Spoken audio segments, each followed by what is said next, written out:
Oke, Assalamualaikum warahmatullahi wabarakatuh. Selamat malam ya. Maaf mengganggu waktu istirahatnya. Untuk malam ini kita akan em, menyelesaikan untuk mata kuliah hematologi ya. Jadi baik untuk kelas yang sudah maupun belum, nanti hitungannya ini adalah dua pertemuan terakhir. Saya sisa dua pertemuan lagi kan?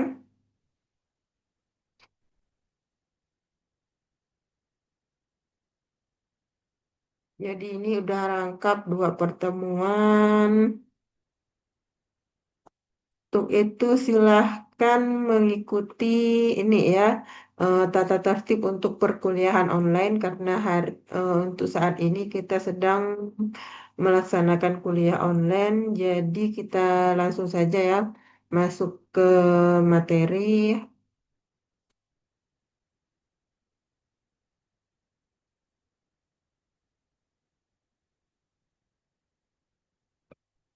Itu yang pertama, nanti itu ada beberapa materi ya setelah ini. Yang pertama kita tentang alat pelindung diri ya, khususnya di laboratorium hematologi seperti yang sebelumnya dan juga pasti kalian ketahui. Apakah suara saya terdengar? Dengar Ibu. Dengar, Bu. Dengar, Bu. Terdengar Ibu.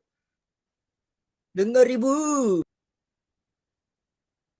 Baik, jadi untuk alat pelindung diri APD itu atau biasanya disebut dengan alat pelindung diri merupakan pakaian khusus ya atau peralatan yang dipakai oleh petugas khususnya petugas di laboratorium untuk memproteksi diri dari bahaya fisik, kimia, biologis termasuk di situ adalah bahan-bahan yang infeksius. Jadi tujuannya adalah untuk melindungi kulit dan seluruh anggota tubuh lainnya dari resiko paparan, yaitu salah satunya kalau di lab hematologi itu adalah terkena tumpahan darah ya ataupun semua jenis cairan dari tubuh pasien maupun di lingkungan yang terkontaminasi. Mungkin dari ada kelas yang sebelumnya sudah saya sampaikan ya bahwa Boleh nggak apa pegang?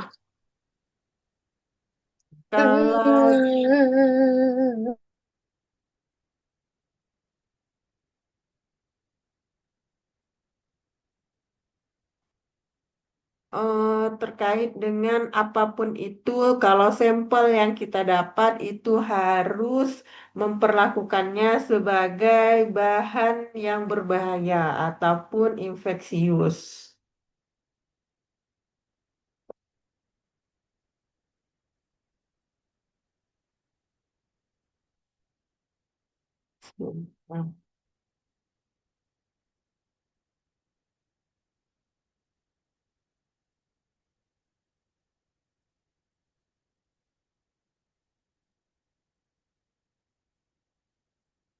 Nah, ini ada beberapa untuk jenis alat pelindung diri ya yang sering digunakan, bahkan itu terkategori wajib. Kalau untuk yang praktikum seperti di institusi ya, institusi pendidikan itu yang wajib di laboratorium adalah memakai jas lab, kemudian handscoon, kemudian masker. Itu adalah yang wajibnya. Untuk maskernya biasa yang lebih ini ya adalah masker medis. Sedangkan kalau sudah bekerja, apalagi di laboratorium kesehatan, itu wajib menggunakan sarung tangan, kemudian gown atau jas lab, dan juga bersamaan dengan apronnya, kemudian menggunakan masker N95 kalau misalnya akan melakukan pemeriksaan yang terkategori infeksius seperti pemeriksaan TB, bakteri Mycobacterium tuberculosis, kemudian menggunakan kacamata laboratorium ataupun Google. Kemudian head coverings atau ini biasa handscarf itu biasanya kalau dulu waktu zaman COVID ya seperti ini wajib APD lengkap. Jadi kalau yang dilihat di layar sini adalah dulu waktu zaman COVID wajib menggunakan alat pelindung diri seperti ini. Jadi karena untuk memproteksi diri, untuk mencegah masuknya virus, ya coronavirus, karena pada saat itu memang virus tersebut adalah virus yang dianggap mempunyai tingkat mutasi yang sangat tinggi. Jadi paparannya itu bisa melalui droplet ataupun lewat ini udara. Jadi lewat udara atau percikan air liur. Bahkan keringat pada saat itu bisa diindikasikan bisa menularkan dari virus terkait. Jadi pada saat itu semua tenaga kesehatan yang akan melakukan sampling terkait sampel tersebut itu wajib menggunakan APD lengkap. Nah, seperti ini. Kalau untuk yang praktikum biasanya cukup menggunakan gaun ataupun jas lab, handscoon medis dan juga masker medis. Ini tujuan penggunaan gloves atau sarung tangan ya. Yang pastinya adalah melindungi tangan praktikan kalau kita masih di laboratorium atau di jenjang perkuliahan itu praktikan dari kontak langsung dengan darah, semua cairan tubuh baik itu berupa sekret atau ekstra sekret, kemudian agar kulit yang eh, apa kalau di bidang histopatologi itu kan biasanya ada ini ya pemeriksaan jaringan. Itu jaringan bisa berupa salah satunya jaringan kulit biasanya. Nah, kemudian selaput lendir dari pasien kalau itu sudah bekerja nantinya, dan benda-benda terkontaminasi lainnya seperti yang sudah saya bilang. Apapun itu bentuknya, kalau sudah yang namanya di laboratorium itu harus dianggap semuanya adalah infeksius. Kemudian sarung tangan, gloves itu sendiri ada beberapa macam dan beberapa bahan. Ya, ada yang pertama adalah sarung tangan bersih, kemudian ada sarung tangan steril, dan juga sarung tangan rumah tangga, serta bahannya itu ada yang vinil, ada yang latex, dan juga ada yang nitril. Biasanya kalau untuk praktikum itu adalah sarung tangan steril dengan berbahan latex, cukup seperti itu. Kemudian ada beberapa hal yang harus sudah wajib diperhatikan itu adalah perlunya menjaga kebersihan tangan sebelum dan sesudah menggunakan gloves ataupun sarung tangan tadi. Jadi sebelum menggunakan sarung tangan atau gloves tadi itu harus mencuci tangan menggunakan sabun dan juga air mengalir. Begitu juga setelah dibuka sarung tangannya tersebut harus cuci tangan menggunakan sabun dan air mengalir. Kemudian menggunakan sarung tangan yang berbeda untuk setiap pasien kalau itu sudah bekerja nanti. Nah, kalau untuk sekarang sah-sah saja ya kalau menggunakan sarung tangan itu satu kali praktikum ya, harus satu kali praktikum. Kalau ganti lab harus ganti juga itu handscoon-nya atau gloves-nya itu. Jangan nanti praktek hema pakai sarung tangan itu, kemudian praktek klinik besoknya pakai lagi sarung tangan itu. Jangan seperti itu ya. Karena ditakutkan sampel yang kalian periksa itu kan darah ya, darah itu kan termasuk barang yang infeksius. ditakutkan membawa mikroba aktif. Kemudian ini, nah ini yang saya bilang tadi, sarung tangan tidak boleh dipakai berulang kecuali untuk sarung tangan rumah tangga. Mungkin kalian juga pastinya sudah tahu ya, mana tadi ini sarung tangan bersih, sarung tangan steril, dan mana yang sarung tangan rumah tangga. Biasanya sarung tangan rumah tangga kan digunakan oleh kita gunakan untuk ini ya, mencuci piring. Biasanya kan ada beberapa orang yang menggunakan sarung tangan untuk mencuci piring, kemudian membersihkan halaman rumah, nah, seperti itu. Kemudian untuk ini, nah, sarung tangan itu harus segera dicuci atau dibuang apabila sudah terlihat rusak ataupun terjadi kebocoran, walaupun sarung tangan tersebut, handscoon ataupun gloves tersebut ini baru dipasang, baru dipakai, tetapi ternyata ada lobang, walaupun lobang itu kecil, itu harus segera diganti atau dibuang, walaupun baru dipakai. Nah, kemudian harus segera dilepaskan jika telah selesai digunakan. Jadi, misalnya mau keluar laboratorium, setelah praktek itu harus segera dibuang dulu handscoon-nya itu, gloves-nya itu baru keluar atau bercengkrama dengan teman-temannya. Nah, sampai di sini ada yang mau ditanyakan? Tidak, Bu. Tidak ada, Bu. Ada.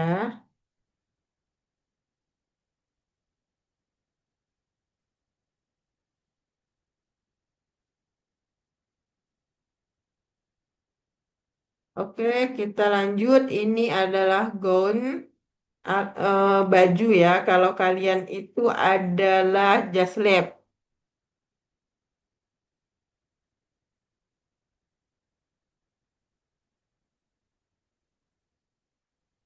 Nah, di laboratorium kan itu wajib menggunakan baju pelindung. Nah, kalau yang gambarnya ini adalah apron, biasanya untuk melapisi jas lab itu agar tidak tertumpah cairan.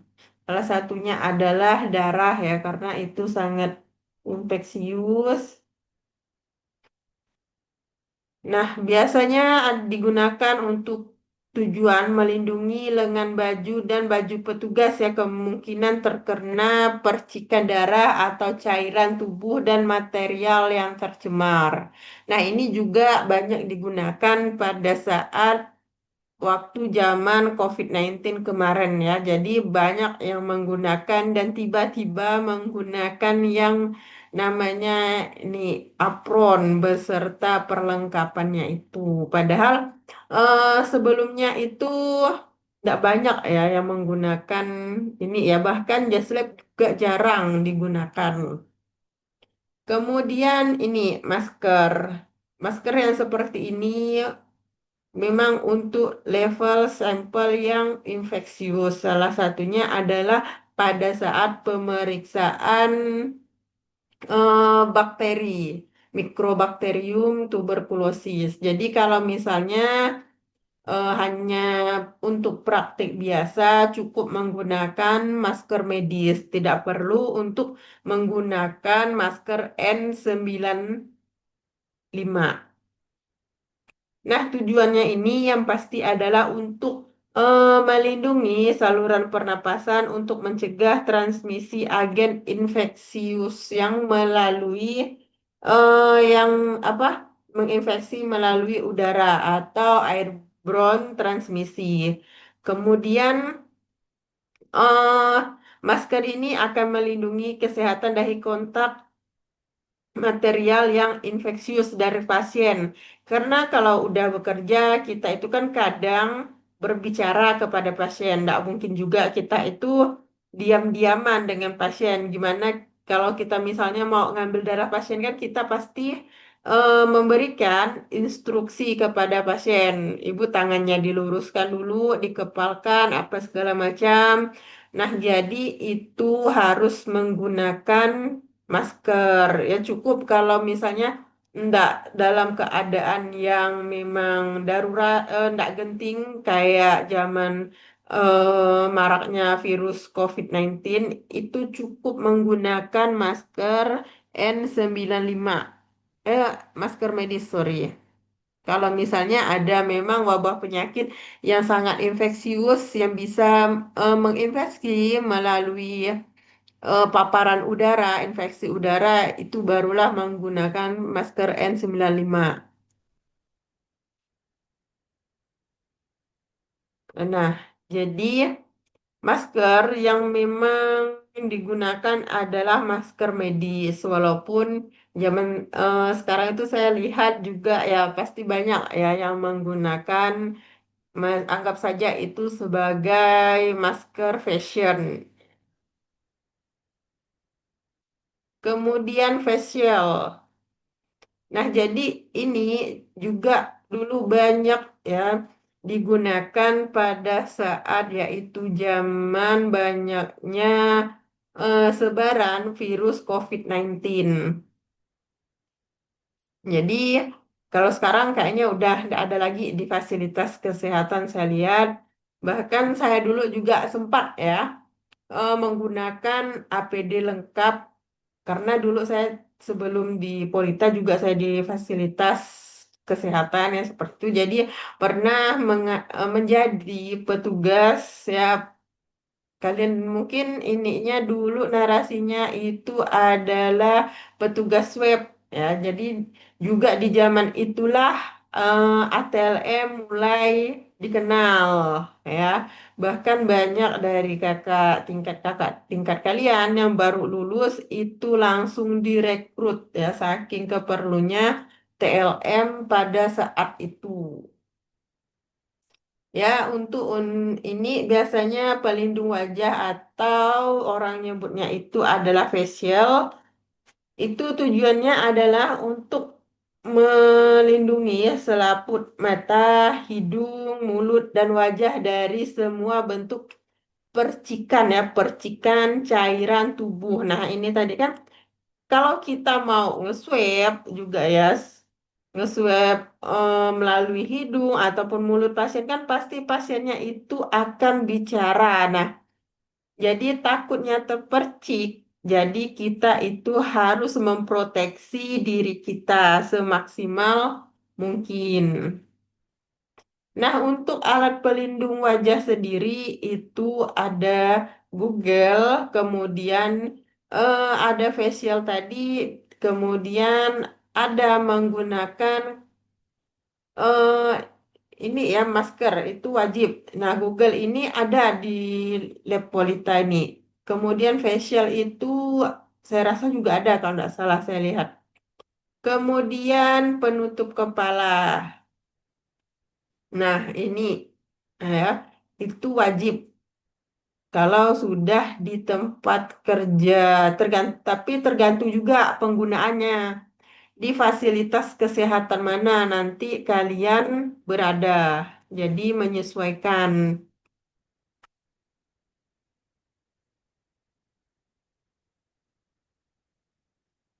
Nah, untuk penggunaan dari penutup kepala ini sendiri yaitu untuk mencegah mikroorganisme itu menempel di rambut dan kulit kepala. Jadi, kita ini kan tidak tahu ya, apakah mikroorganisme itu datangnya atau menempelnya itu apakah dari wajah ataukah melalui tangan kita, bahkan dari rambut sekalipun mikroorganisme patogen itu bisa hinggap di tubuh kita. Jadi memang lebih baik kita itu memproteksi diri sedini mungkin pada saat bekerja di laboratorium. Kemudian untuk sepatu pelindung.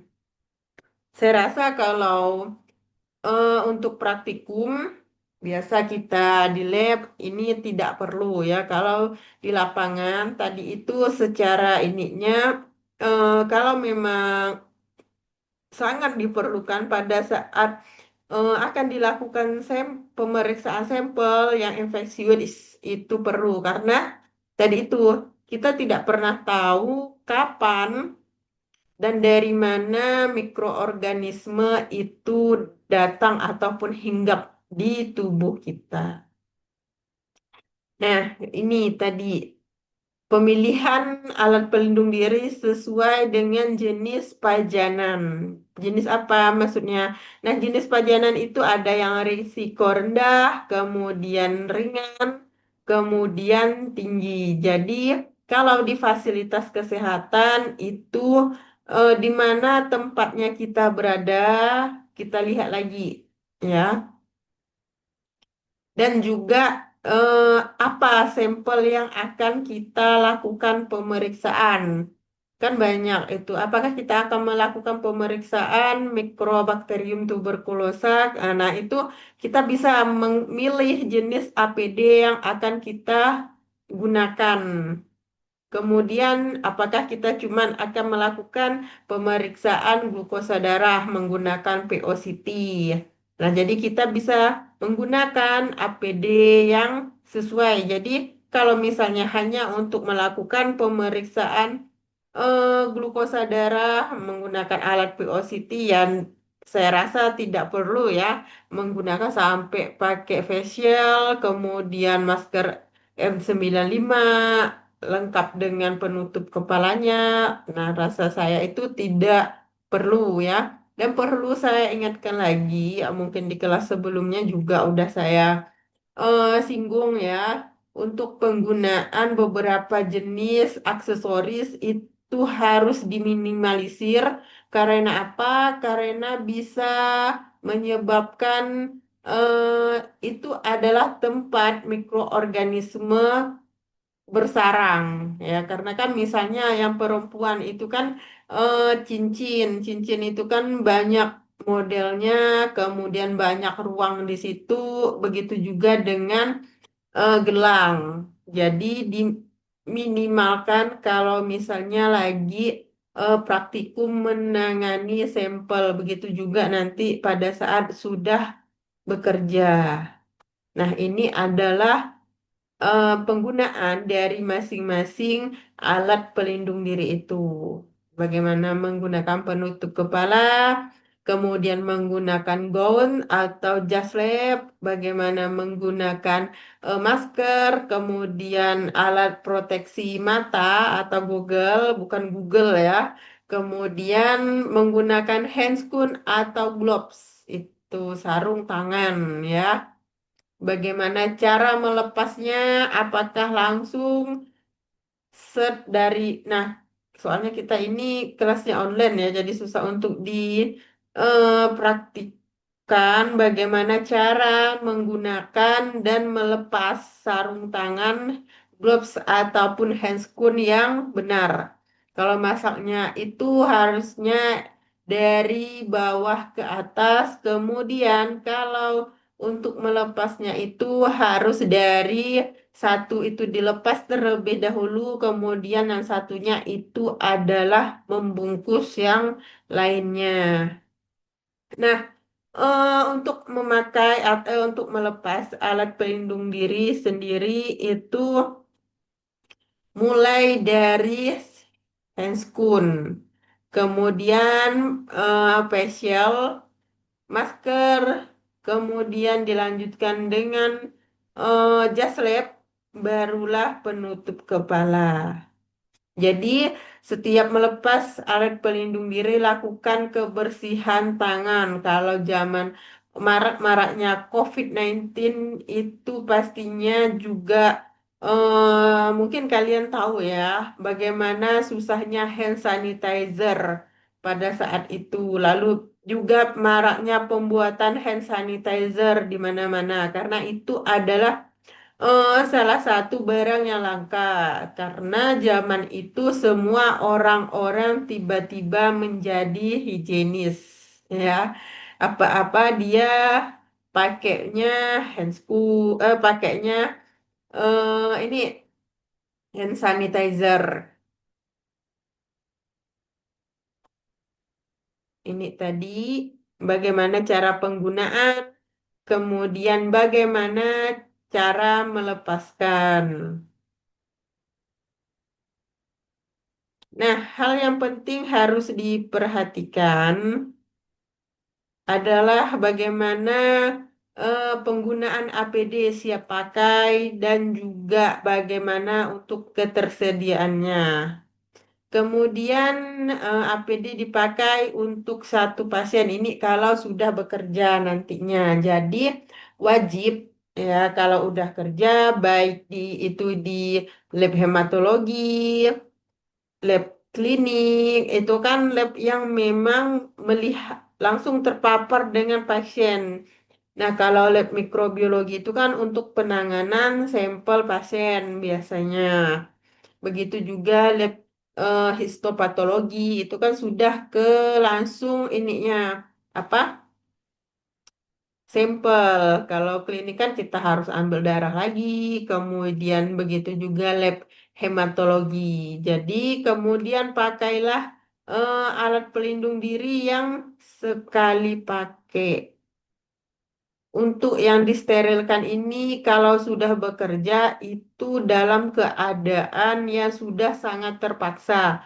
Nah, kalau sekarang itu kan enggak lagi yang zaman krisis dulu ya, enggak kayak zamannya COVID-19. Jadi sekarang ketersediaan kayak handscoon, masker itu kan sudah banyak ataupun aman.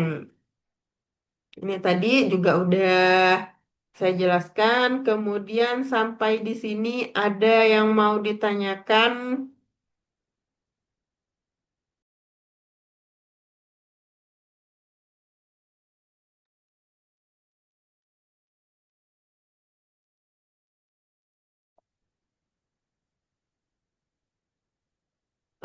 Kita lanjut ya.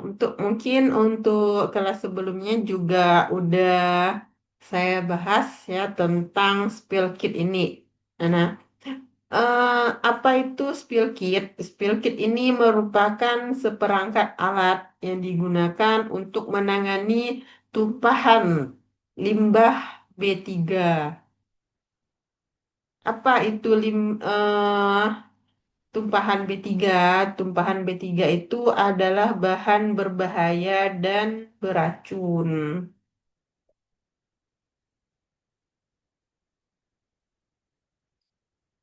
Kemudian untuk macam-macam spill kit itu sendiri ada cytotoxic spill kit, kemudian ada radioaktif spill kit, kemudian ada infectious spill kit dan juga ada kimia spill kit. Jadi ada beberapa macam dari spill kit. Nah, kemudian spill kit yang untuk spill kit kimia ya ada spill kit kimiawi sederhana. Salah satunya itu terdapat tali rapia di dalam boxnya itu. Untuk kelas satunya udah saya lihatkan ya nanti ini ada juga bentuk box dari spill kit. Eh, Kemudian ada alat pelindung diri, kemudian ada bahan penyerap seperti majun. Nah, majun ini Pak, itu majun ini lap ya, lap, kemudian ada tisu, kemudian bahan yang mudah menyerap lainnya. Yang pastinya adalah bahan yang mudah menyerap cairan. Kemudian bahan pembersih biasanya deterjen. Kemudian ada kantong limbah. Biasanya kalau untuk kimia ini bisa berwarna coklat ataupun berwarna bening ya untuk ini. eh untuk kantongnya. Kemudian ada sekop dan sapu. Nah, di sini saya mau tanya ya, kemarin itu udah saya jelaskan bagaimana sih cara eh, menangani apabila ada pecahan ataupun tidak sengaja memecahkan alat kaca. Nah, kemarin itu saya ngajarnya di TLM 2B. Silahkan dari TLM 2B. Bagaimana penanganan apabila ada ataupun secara tidak sengaja memecahkan alat gelas. Silahkan TLM 2B.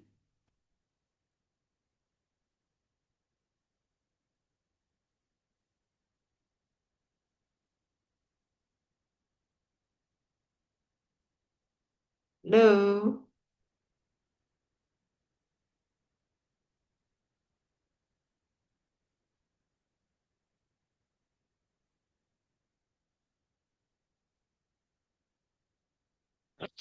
Pakai larutan hipoklorit 0,5% Bu, atau Baiklin 5,25%. Nah, apabila misalnya kita nih tidak sengaja ini tersenggol Erlenmeyer kemudian pecah, itu apa tindakan yang harus dilakukan?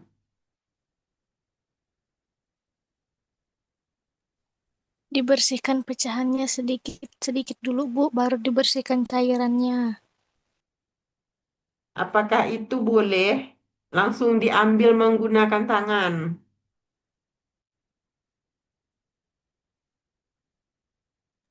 Tidak, Bu. Bukan pakai penjepit-penjepit Bu, pakai penjepit. Penjepit. Silahkan satu orang ya, kemarin saya jelaskannya di TLM 2B. Gimana sih secara berurutan apabila kita memecahkan tadi itu contohnya ada Erlenmeyer. Erlenmeyernya itu di dalamnya ada cairan, kemudian tersenggol oleh kita, pecah. Nah, itu penanganannya secara berurutan bagaimana?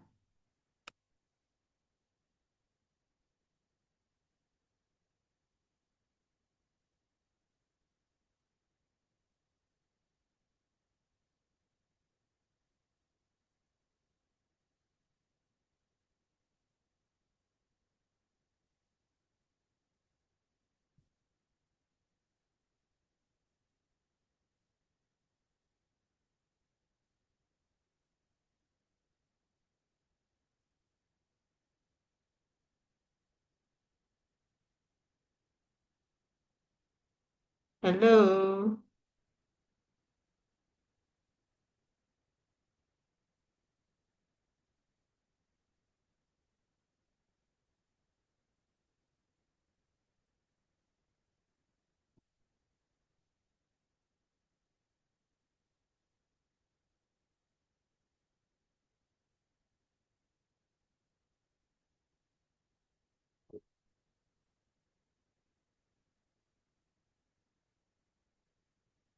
halo, gimana caranya?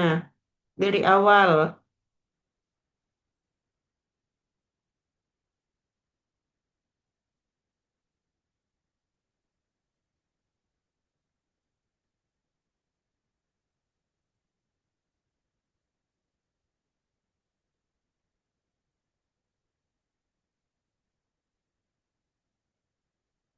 Ibu izin ke toilet.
Halo, gimana?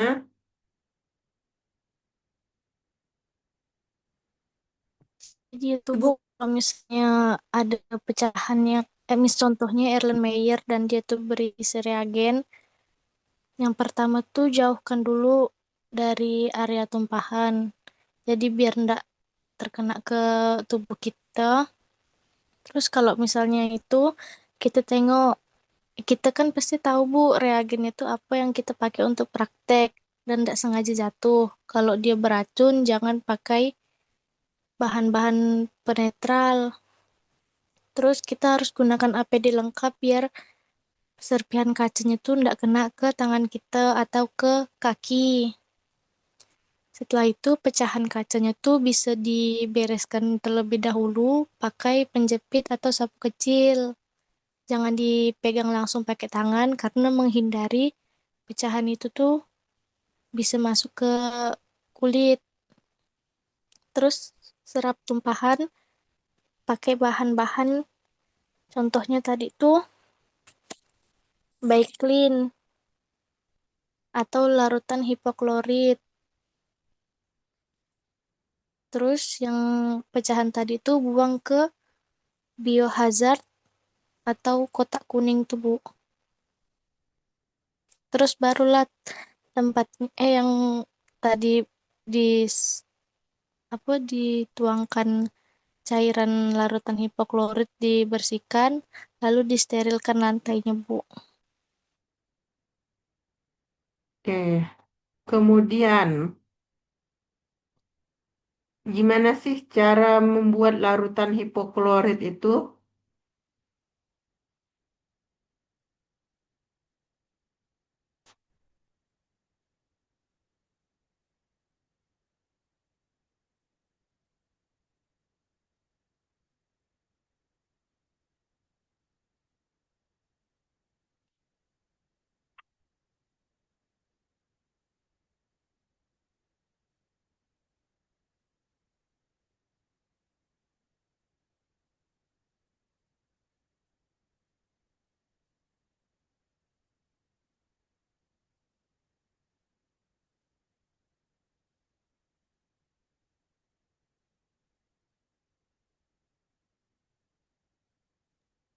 Nah, jadi tuh Bu, untuk membuat larutan hipoklorit itu dia campurkan satu apa? Campurkan larutan pemutih sama air dengan perbandingan 1:9. Betul ke 1:9. Seingat Iya saya Bu. sih gitu Bu. Misalnya Hmm? pemutihnya, seingat saya sih gitu Bu. Karena Hmm, yang pernah Ibu jelaskan tuh kalau nggak salah tuh pemutihnya misalnya ambil 100 mili ya, sedangkan air putihnya tuh airnya tuh 900 mili, jadi pembandingannya 1:9. Ya, jadi ya, jadi seperti itu ya. Untuk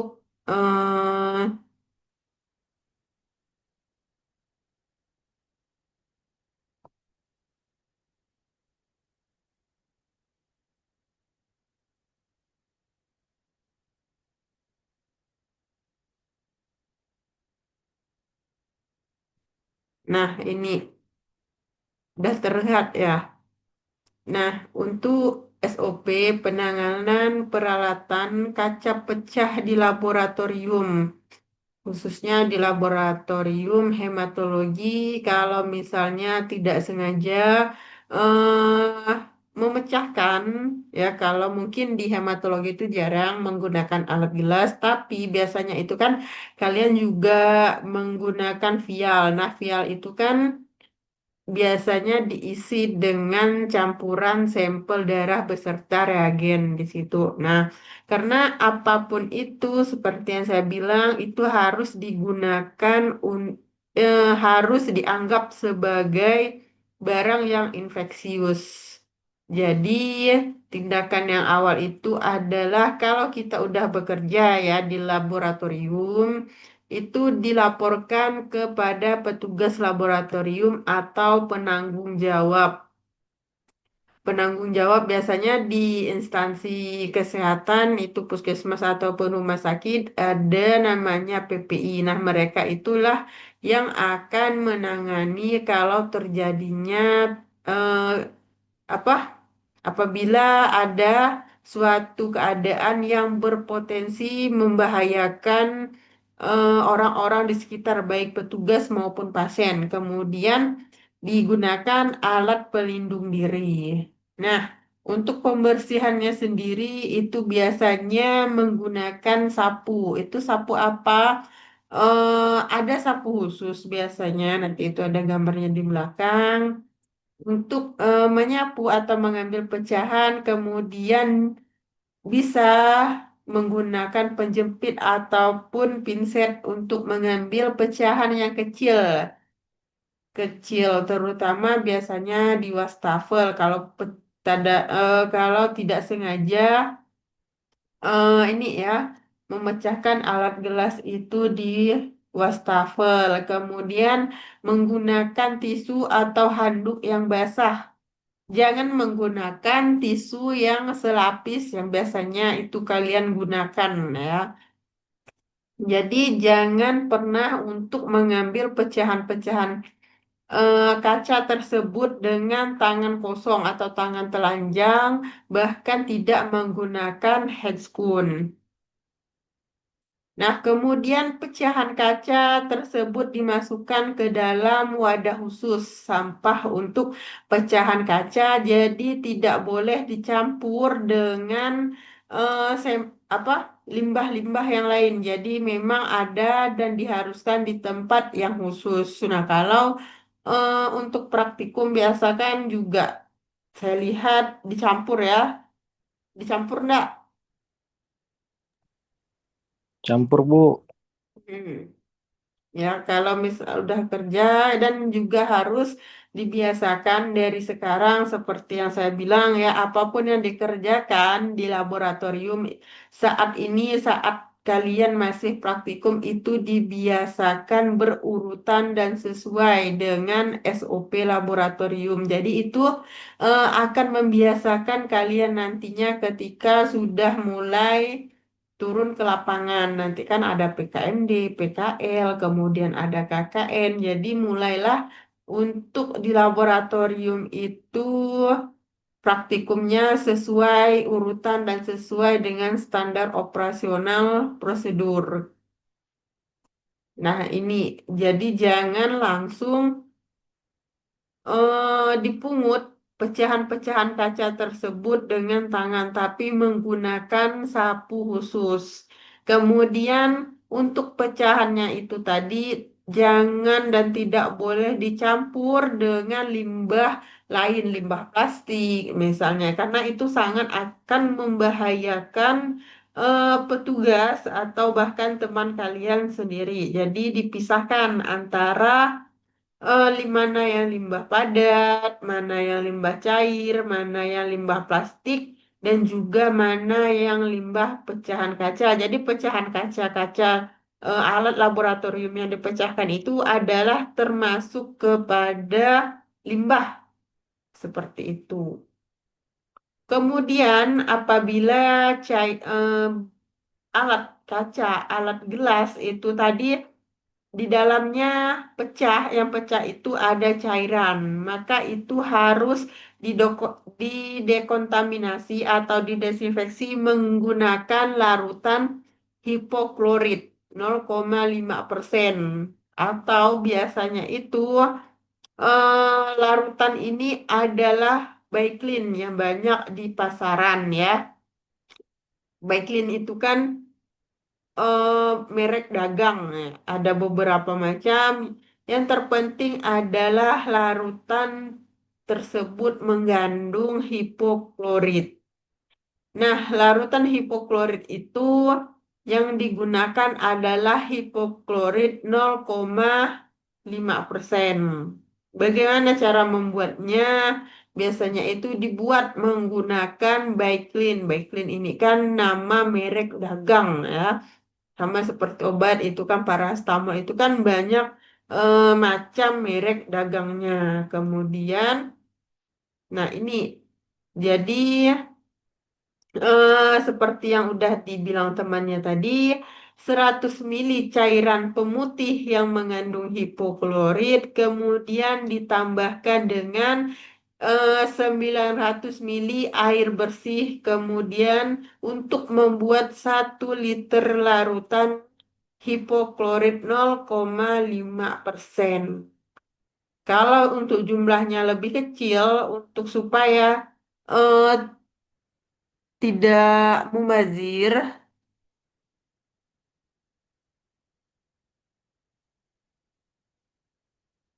itu digunakan dalam jumlah pembuatan skala yang kecil di mana 50 mili pemutih yang mengandung hipoklorit tadi ditambahkan dengan 450 mili air.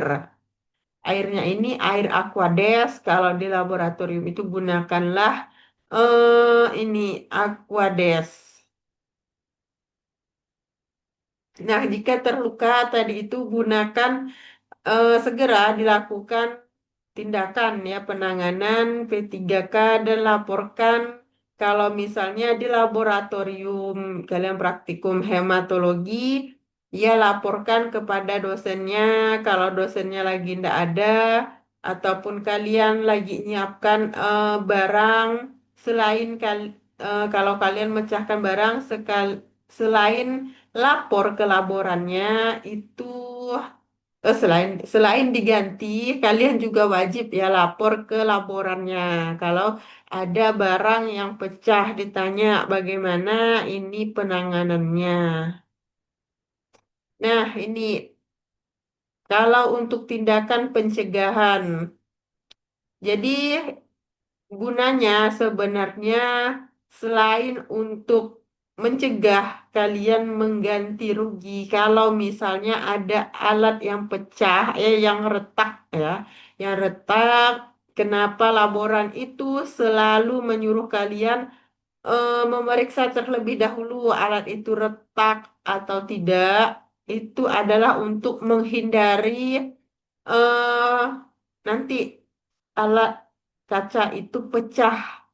Ya, kalau misalnya retak-retak itu kan berpotensi menjadi pecah. Ya, jadi diperiksa terlebih dahulu memang dengan teliti. Itulah sebabnya kenapa laboran itu mengecek dengan teliti selain untuk mencegah kalian mengganti barang yang retak atau bahkan pecah ya.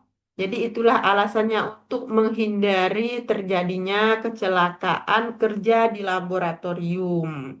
Kemudian menggunakan nampan atau troli saat membawa banyak peralatan kaca.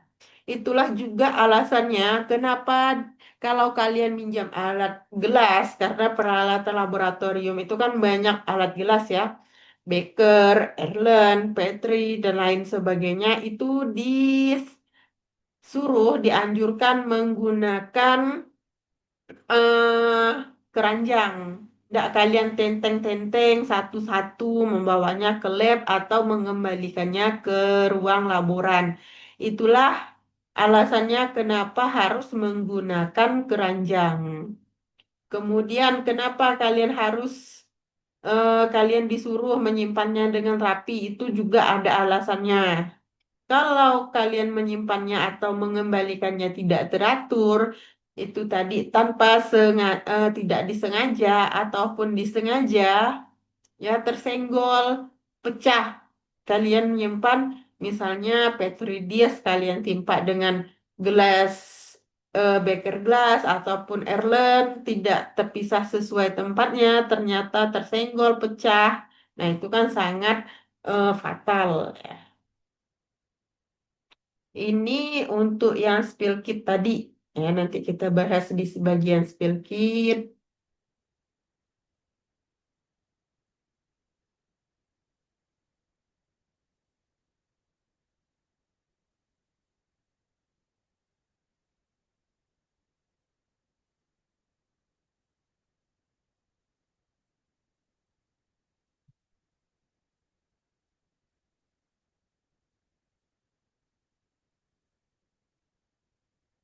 Nah, ini ya tadi lanjut ke spill kit kimiawi lengkap.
Nah,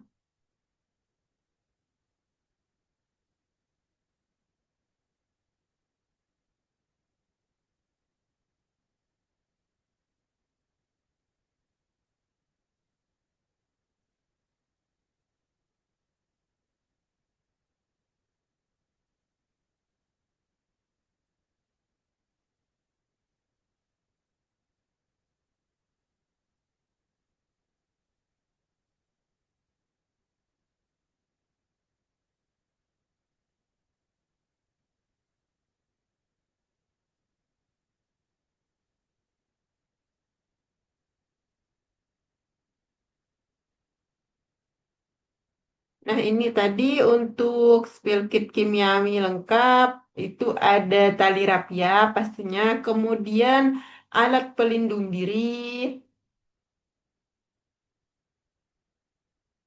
kemudian ada celemek, ya celemeknya ini yang plastik tadi itu kan udah saya jelaskan apa itu celemeknya itu kan. Kemudian keda masker, masker kimiawinya ini masker ini ya, masker medis. Kemudian ada sarung tangan kimiawi, kacamata atau Google itu bukan Google ya. Kemudian ada bahan penyerap ya ini lap, majun, majun itu lap. Kemudian ada tisu, tisunya ini yang tebal ya. Kemudian dan kain dengan berbahan yang mudah menyerap cairan. Serta ada bahan pembersih. Kemudian ada kantong limbah. Kalau untuk yang kimia ini kantong limbahnya itu berwarna coklat ataupun bening. Jadi di situ ada tulisan limbah kimiawi dan juga ada sekop dan sapu. Nah, di sini juga ada eh, spill kit kimia lengkap plus untuk penanganan limbah merkuri.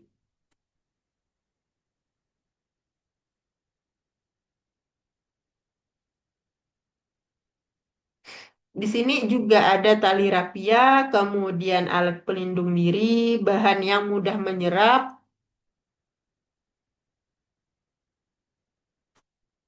kemudian kantong limbah dan juga untuk penanganan limbah merkuri ini biasanya itu kan tidak ini ya, tidak terlalu jelas karena sifat dari merkuri itu kemudian jadi perlu pencahayaan yang lebih.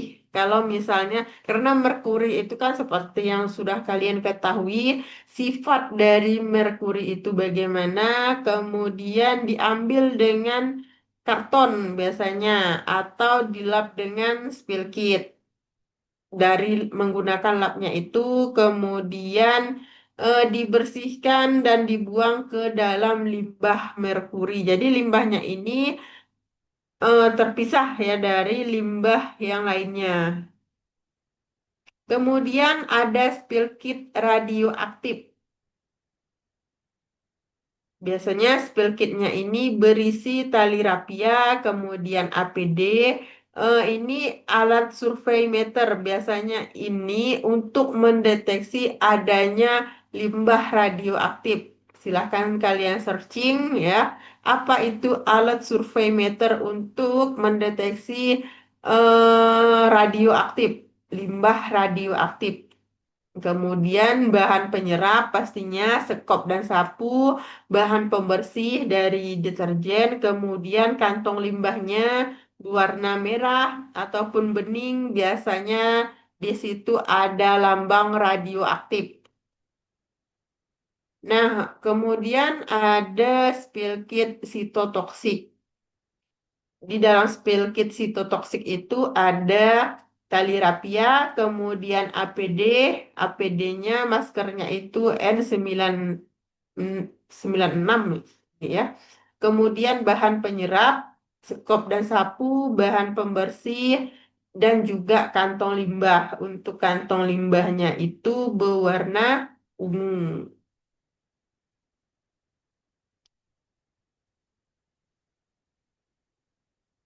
Kemudian ada juga untuk spill kit eh,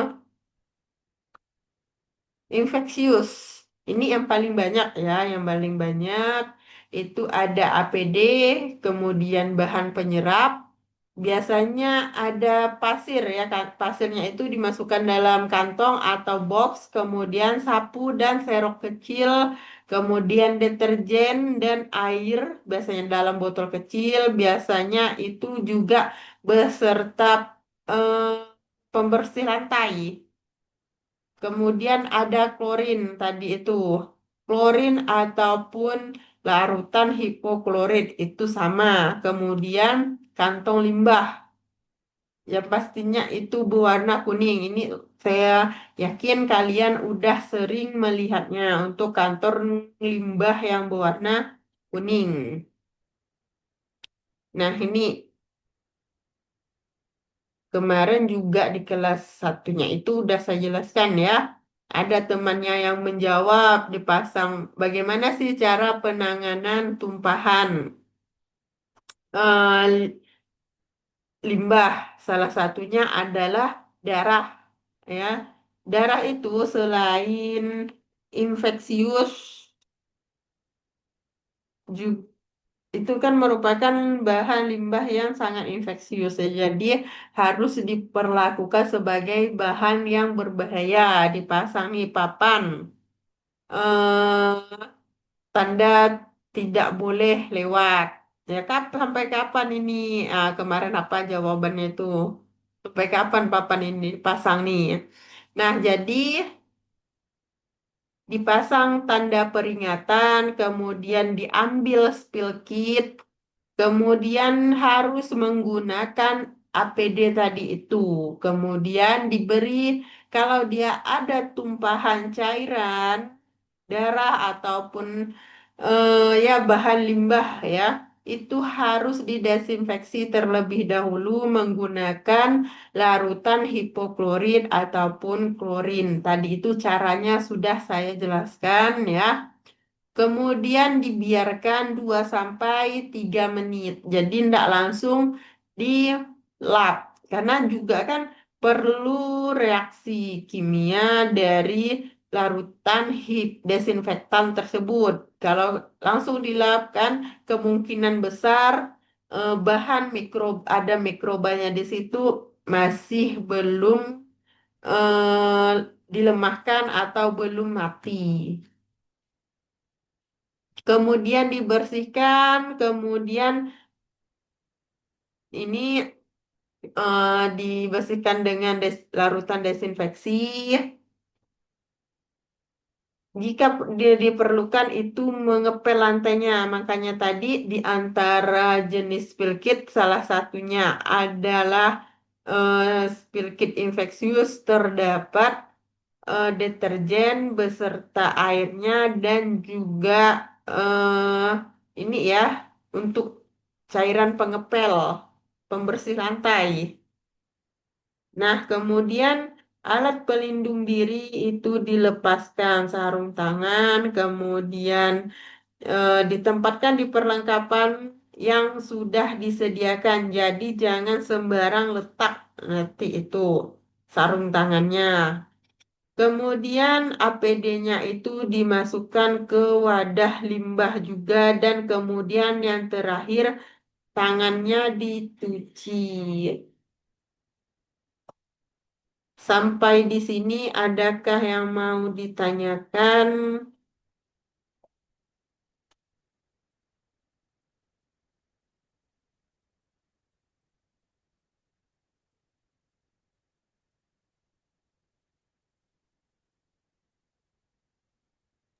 Tidak ada, Bu. Tidak ada. Tidak ada, Bu.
Kemudian kita lanjut dulu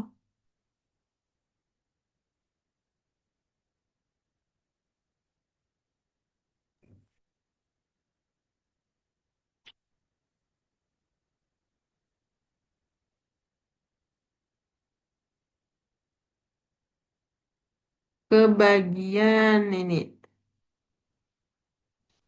Pengelolaan limbah ya, baik di fasilitas kesehatan ataupun ya di saat kita masih praktikum di laboratorium, itu juga harus sudah tahu bagaimana cara penanganan limbah-limbah hasil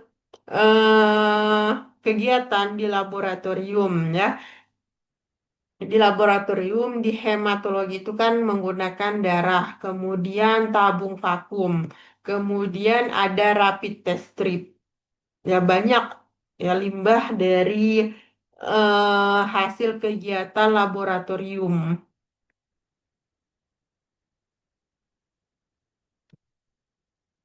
Nah, itu perlu tindakan ya. Jadi kalau dibiarkan itu bisa menjadi pencemaran lingkungan seperti yang sudah saya jelaskan juga di ada kelas yang sudah saya jelaskan. Limbah itu ya kalau di kita karena kita di Polita tidak memiliki septic tank, makanya kalian itu dilarang membuang sampel ataupun sisa reagen kalian praktikum itu langsung ke wastafel. Jadi harus ditampung dulu ke dalam wadah yang tertutup.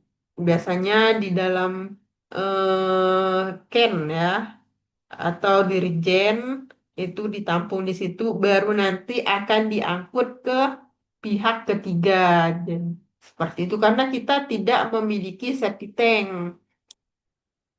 Karena kalau langsung dialirkan ke saluran pembuangan, itu akan masuk ke selokan. Nah, selokan itu kan mengalir ya, ada alirannya. Nanti mengalir ke pemukiman warga itu sangat berbahaya. Nah, kalau saya dulu, waktu saya kuliah di Empat itu, kampus kami itu punya septic tank. Jadi boleh langsung apapun itu ya kalau berbentuk cairan. Nah kalau misalnya padatan itu kan susah juga. Nanti mampet itunya. Jadi bisa langsung dibuang lewat wastafel karena itu wastafelnya mengalir ke septic tank seperti itu. Kemudian di sini kalau untuk penanganan limbah sendiri diatur perundang-undangannya, ya ada regulasinya bagaimana, kemudian ada alur bagaimana untuk penanganan limbah yang dihasilkan di laboratorium. Ya, betapa banyak limbah yang dihasilkan dari kegiatan laboratorium.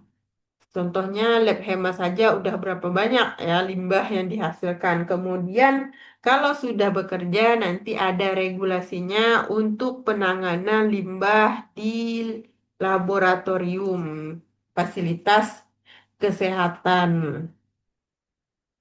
Jadi limbah yang dihasilkan itu tidak boleh dibuang langsung ke lingkungan, jadi harus dikelola. Jadi ada perundang-undangannya, kemudian limbah infeksius itu gimana, limbah farmasi itu gimana, kemudian bagaimana pencegahan dan pengendalian efek dari limbah tersebut juga harus diketahui. Jadi tidak sembarang buang.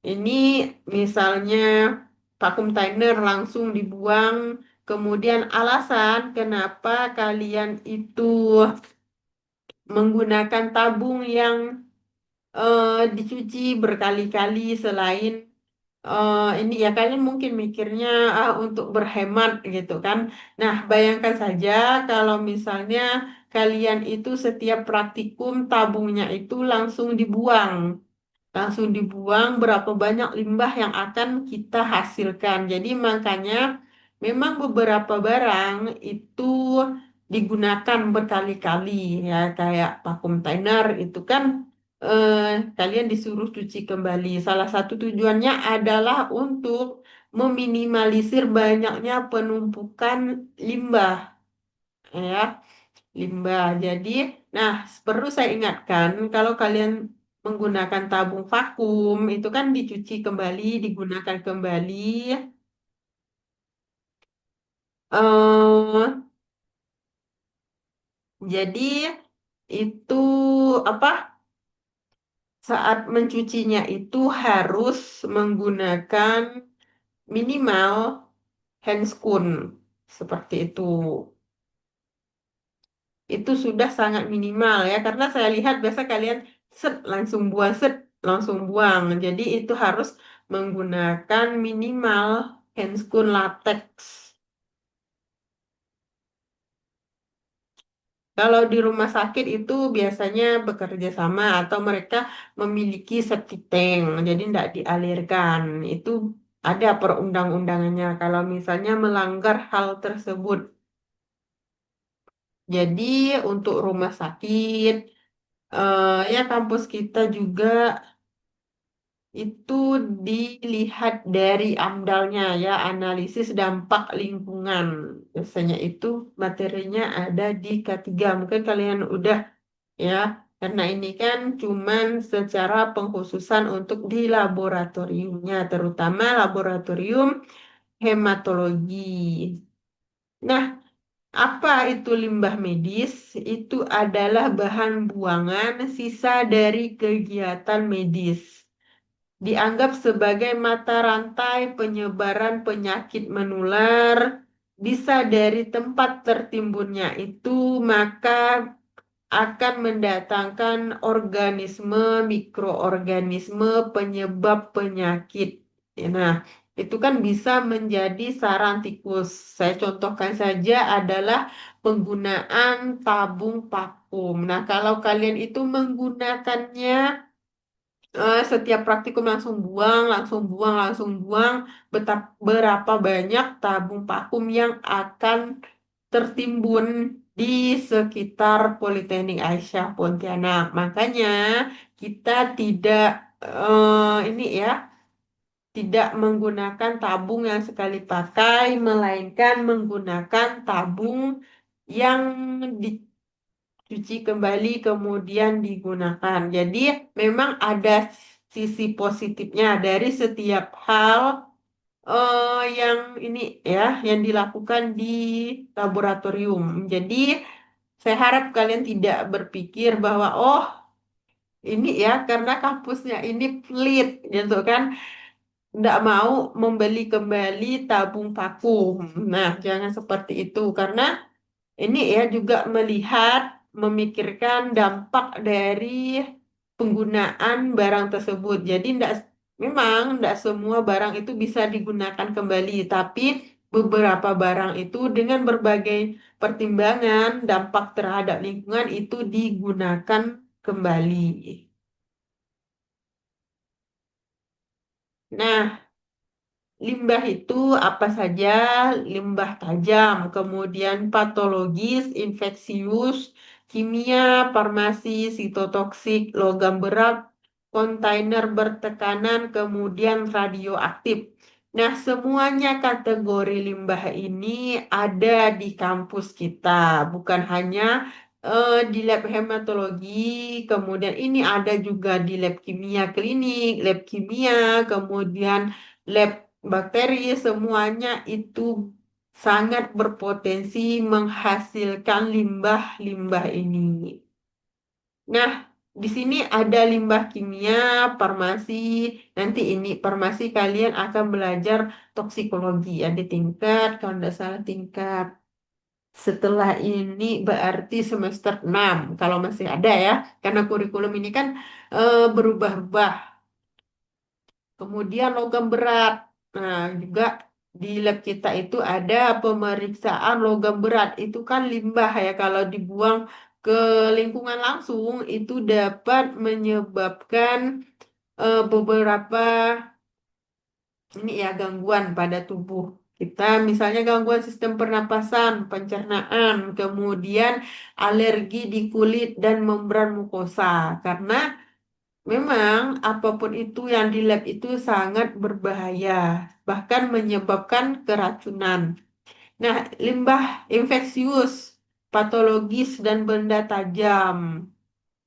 Misalnya kalian sembarangan aja habis mengambil ataupun sampling darah, kalian itu langsung buang, langsung lewat jendela kalian buang itu speed beserta needle-nya yang masih ada, lalu kalian buang di situ, lalu tanpa sengaja terkena teman kalian yang berjalan di bawah, itu kan sudah menyebabkan dampak dari limbah medis kecelakaan kerja.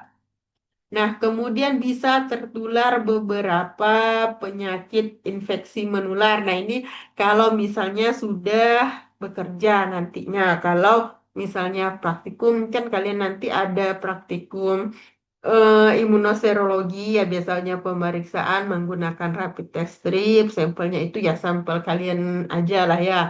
Nggak sama ya seperti kalau praktikum kimia klinis, saya mintanya sampel yang patologis, pasien DM, pasien dengan kadar kolesterol yang tinggi. Ya kalau misalnya untuk pemeriksaan tidak mungkin juga lah ya dosennya minta sampel, kalian bawa sampel yang positif HIV, positif hepatitis. Nah, itu kan juga ada pertimbangannya masing-masing ya untuk penggunaan sampel. Kemudian ada limbah genotoksik.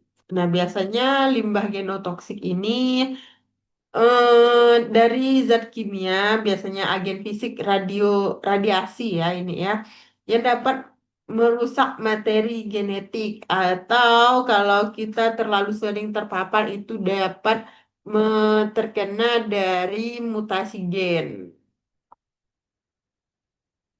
Nah, pengelolaan limbah medis hasil kegiatan.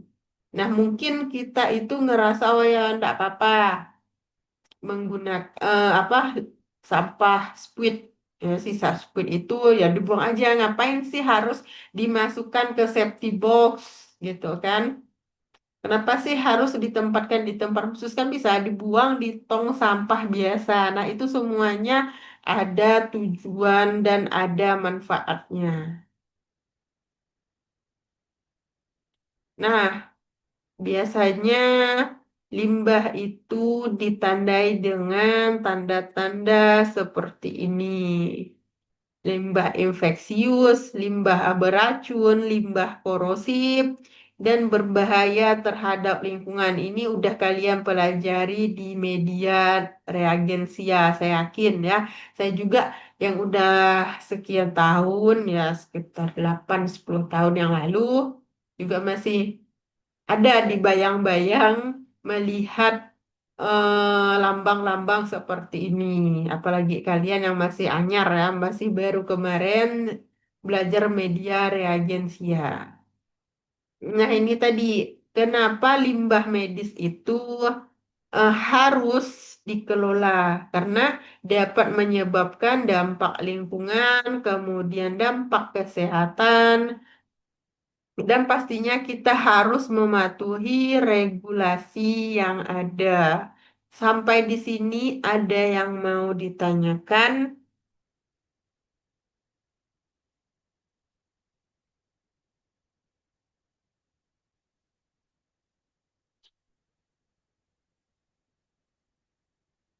Ada enggak yang mau ditanyakan? Tidak ada, Ibu. Tidak ada. Kalau enggak ada, saya yang bertanya.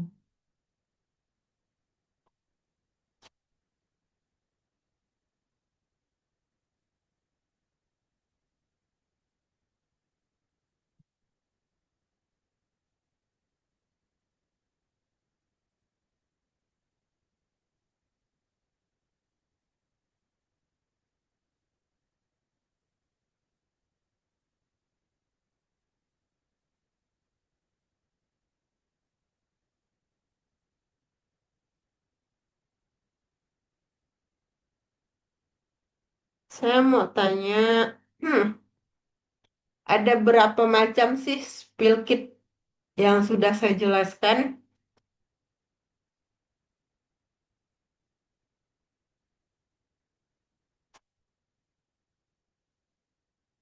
Ada berapa macam spill kit yang sudah saya jelaskan? Ada 4, Bu. Apa aja itu? Infectious spill kit, toxic spill kit, chemical spill kit, dan radioaktif spill kit. Cytotoxic spill kit. Ah,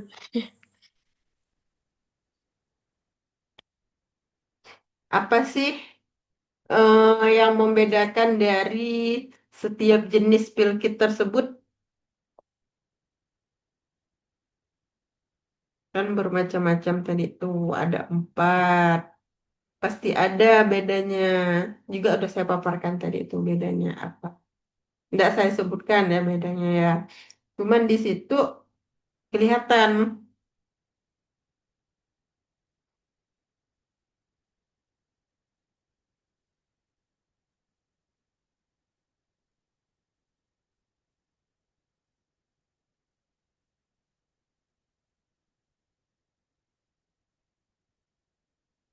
apa beda dari masing-masing spill kit yang ada.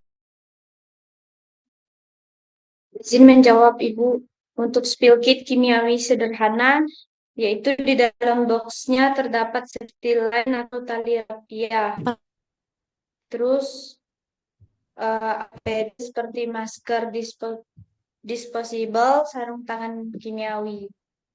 Terus ada bahan penyerapnya yaitu majun, tisu, dan bahan yang menyerap. Terus ada juga bahan pembersih seperti deterjen cair. Ada kantong limbah warna coklat atau bening. Dan spill kit kimiawi lengkap atau merkuri. Di dalam boxnya terdapat safety line atau tali rapia juga, terus APD seperti tutup kepala, celemek, masker kimiawi, sarung tangan kimiawi atau kacamata. Terus terdapat bahan penyerap seperti bahan cair, yaitu majun, terus tisu bahan yang menyerap, dan skop dan sapu, terus bahan pembersihnya seperti deterjen cair, terdapat juga kantong limbah tertulis limbah kimiawi. Untuk penanganan limbah merkuri itu dapat dilihat dengan menggunakan senter. Kemudian diambil dengan cara diserok terlebih dahulu, terus disedot dengan spirit dan dibersihkan dengan selotip. Dan ada juga spill kit radioaktif, yaitu di dalam box terdapat safety line atau tali rapia juga, dan APD seperti tutup kepala, celemek, terus ada alat survei meter, bahan penyerapnya terdapat majun, tisu, bahan yang menyerap, terus ada skop dan sapu, bahan pembersihnya seperti deterjen cair juga, dan kantong limbah berwarna merah atau bening tertulis limbah radioaktif. Spill kit infeksius, di dalam boxnya terdapat APD atau sarung tangan disposable, terus bahan penyerapnya sama juga, yaitu ada majun, tisu, dan bahan yang menyerap, terus ada pasir, sapu, dan serok kecil, terdapat juga deterjen dan air seperti obat pel atau seperti sejenis super pel gitu, terus ada klorin, dan terdapat juga kantong limbah warna kuning tertulis limbah infeksius. Sudah, Ibu. Oke. Nah, tadi kan udah dipaparkan ya sama temennya itu jenis-jenis spill kit. Dari situ secara ini ya,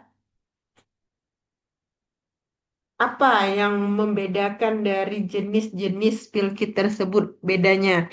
Tadi temannya itu kan udah menjelaskan ya, saya rasa juga udah secara rinci ya. Di situ terlihat apa sih yang paling membedakan dari jenis-jenis spill kit tersebut? Kantong limbah, Bu. Kantong limbah. Kemudian ada lagi enggak?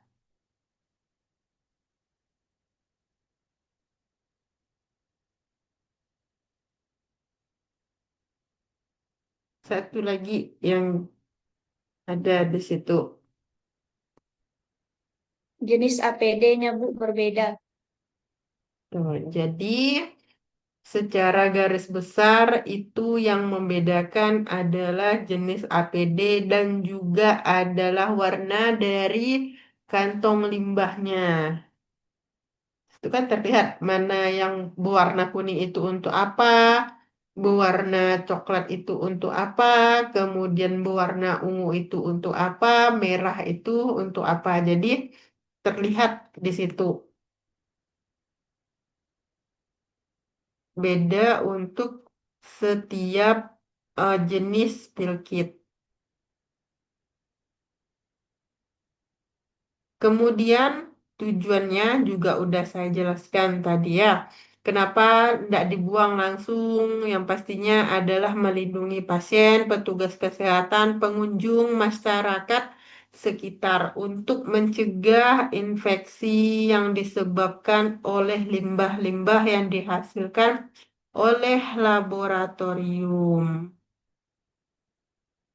Nah, jadi limbah yang ada kalau di Polita itu kan menggunakan pihak ketiga, kalau untuk Squid apa itu kan, jadi ketika dibawa oleh pihak ketiga itu dipisah-pisahkan mana limbah yang infeksius, limbah beracun, kemudian radioaktif, mudah meledak itu dipisahkan semuanya, kemudian cara pemusnahannya itu berbeda-beda tergantung ya ada bisa dimasukkan ke insinerator, ada yang dimasukkan ke autoclave, kemudian nah ini kita itu termasuk kepada pihak yang bekerja sama ke pihak ketiga. Jadi kita tidak mengolahnya di insinerator atau sterilisasi menggunakan autoclave. Jadi limbah itu diminimalisasi penyebaran penularan penyakit akibat limbah yang dihasilkan oleh fasilitas kesehatan ataupun laboratorium termasuk kita ya, institusi kesehatan. Kemudian dipilah yang mana ini tadi sampel yang infeksius, beracun, mudah meledak, ya. Kemudian dimasukkan ke dalam masing-masing wadah. Jadi wadah infeksius itu tadi kantongnya. Jadi ketika pihak ketiga akan mengangkut itu sudah dipisahkan. Nah, ada limbah yang disimpan untuk sementara waktu, ada yang langsung diolah, dan ada yang didaur ulang atau dimusnahkan secara langsung. Jadi ini tadi kantongnya itu, baik itu kantong ataupun wadah plastik ya kontainer itu semuanya ada warnanya dan dikhususkan untuk masing-masing sampel. Merah itu untuk apa, kuning itu untuk apa, coklat untuk apa. Tadi udah dijelaskan. Menurut saya dari temannya itu juga sudah terperinci. Nah, ini untuk limbah medis. Ya, biasanya kalau di kita itu kan safety box yang kotak itu berwarna kuning. Nah, itu kan dilapisi wadah plastik. Itu yang paling sering. Ataupun ini biasanya pakai tong sampah berwarna hitam. Itu kan ada tujuannya. Makanya biasanya laborannya itu marah kalau kalian itu sembarangan. Karena itu adalah bahan yang berbahaya jika kalian buang seenaknya. Jadi makanya pelaburannya biasa ngomel, kenapa kalian buang di sini? Kan udah ada tempat yang disiapkan, jadi buanglah itu di tempat yang sudah disiapkan. Nah, ini tadi proses pengangkutan dari limbah yang dihasilkan di laboratorium. Jadi, ketika ini apa volumenya udah hampir penuh, itu sudah harus diganti. Tidak sampai penuh itu karena sangat berbahaya jika safety box itu diisi sampai penuh. Nah, beberapa ini apa penyimpanan sementara limbah itu setelah biasanya diangkut oleh pihak ketiga memang karena banyaknya ya saking kebanyaknya kerjasama mereka itu harus disimpan terlebih dahulu sebelum diangkut kembali. Tetapi itu harus ini ada rentang waktu tertentu.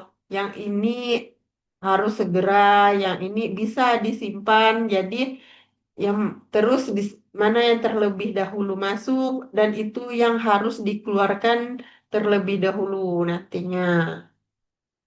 Kemudian suhunya juga diperhatikan dalam penyimpanan. Nah, limbah yang disimpan di dalam waktu 2 hari biasanya disimpan pada temperatur yang lebih besar dari 0 derajat Celcius. Kemudian 90 hari itu biasanya di bawah 0 derajat Celcius. 7 hari itu biasanya suhu 3 sampai 8 derajat. Jadi ada suhunya, tidak sembarangan juga mereka menyimpannya. Juga disimpan berdasarkan berat volume. Lebih dari 50 kilo per hari limbah yang didatangkan ke gudang pihak ketiga itu bisa disimpan 90 hari. Kemudian kalau kurang dari 50 itu waktu penyimpanannya lebih lama. Nah, ini biasanya. Kalau ini penanganan limbah melalui ditimbun. Jadi tidak juga sembarang timbun ya, ada tata cara menimbun limbah. Berapa kedalamannya, berapa kemerengan untuk tutupnya, itu semua sudah ada aturannya. Ini kerjasama pengolahan limbah B3. Jadi memang ada vendornya. Nah, kemudian yang perlu diperhatikan ya ini memang terkait dengan instansi ya, bukan terkait dengan kalian bagaimana cara penanganan limbah yang ada atau yang dihasilkan oleh operasional kegiatan laboratorium. Dan memang kalau kalian ini kan berbeda ya dengan mahasiswa kebidanan. Dia di semester awal itu sudah turun ke lapangan. Kalau kalian itu nanti di semester 6 baru mulai turun 6 ke 7. Nanti di situ lagi sibuk-sibuknya kalian turun lapangan. Ya, jadi beda.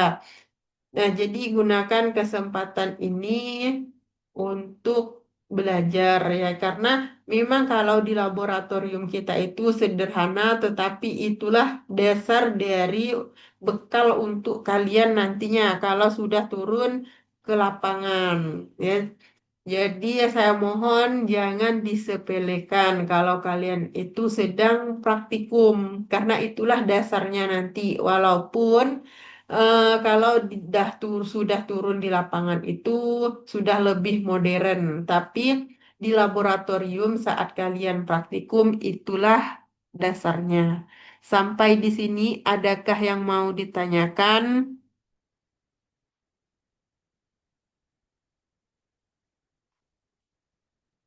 Saya rasa juga tidak ada yang akan kalian tanyakan mengingat waktu ya.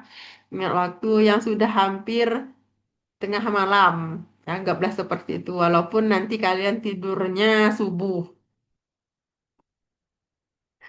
Ya kan?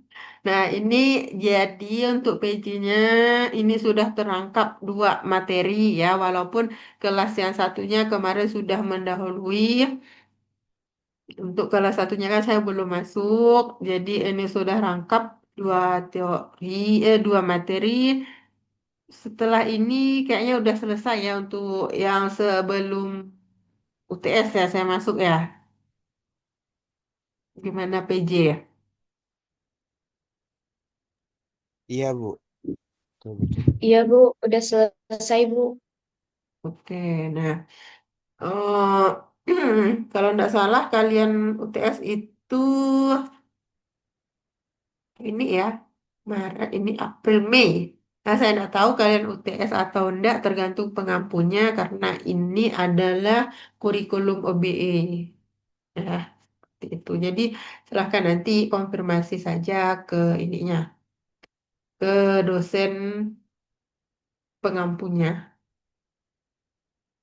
Oke, kalau tidak ada ditanyakan, saya akhiri. Wassalamualaikum warahmatullahi wabarakatuh. Waalaikumsalam Waalaikumsalam warahmatullahi Warahmatullahi wabarakatuh. Terima kasih, Bu. Waalaikumsalam warahmatullahi wabarakatuh. Waalaikumsalam warahmatullahi wabarakatuh, Bu. Terima kasih, Kasih, Bu. Bu. Ya.